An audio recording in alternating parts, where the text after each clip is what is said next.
Hey everyone, welcome to day 43, and today we're going to be looking at Git commands in Bash. First of all, Git is very important in anything you do, pretty much. It kind of relates to GitHub, kind of.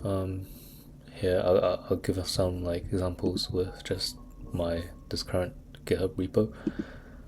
So this is called GitHub repo, right? Repository. So to initialize one, you use the command git init, git initialize, which will set up your current directory as a Git repo, and from now on Git will track your files and changes. And if you want to clone a repo from GitHub, you can do git clone and then add the URL, so it'll be like right here, to clone it to your local machine, and it will download all the full repo history and files to your local machine. And if you want to check the current status, just do git status, which will tell you which files have been modified, added, deleted, and when, and just all the commits, right? And what commits are is, like here you can see that there's like any change that occurs that you've pushed into it. And then we have, if you want to add new files, you can do it through just GitHub, or with commands here, git add name of the file. Or if you want to add everything from the your local machine file, just do git add with a dot to add all the files. Now to actually save your, let's say you wrote a bit of code and you want to save everything and then commit it to your GitHub, what you want to do is you want to do git commit with a message, which is the flag m, and you want to say what you actually added.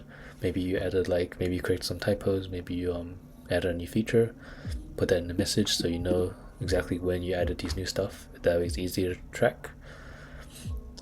And now your changes stay locally, but in order to share them, you actually need to do git push origin, and then branch what branch you want it in. So as you can see, these are the branches. This one only has main, so it'll be, for me, it will be git push origin main.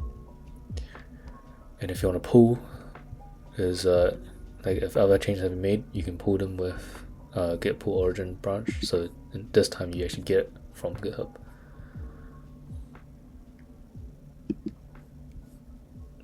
Next we'll move on to branch management. So we talked about branches just in, right? These things, branches.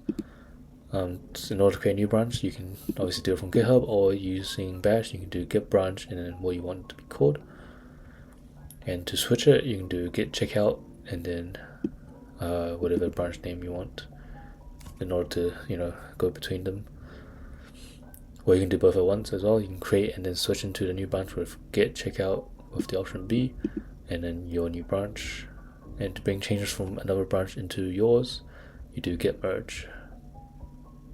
And lastly, we have some ways to view some information, such as git log and git log online, or one line. That way you can see the commit history. Git log is just pretty much a whole log, and then git log one line just puts everything in one line, a more compact view. And git diff is to view the different changes that you've made. And I provide some examples of how to do it, such as add all changes, git add, prompt for commit message, read p into commit message, and then git commit that message, right, and then push. So very useful. So yeah, this is Git is very important. It's not just very easy as well. You'll be using it a lot throughout work or throughout studying, throughout projects, that eventually you'll just get used to it. And there's not a lot, right? So yeah. Anyways, thanks for watching. See you guys tomorrow.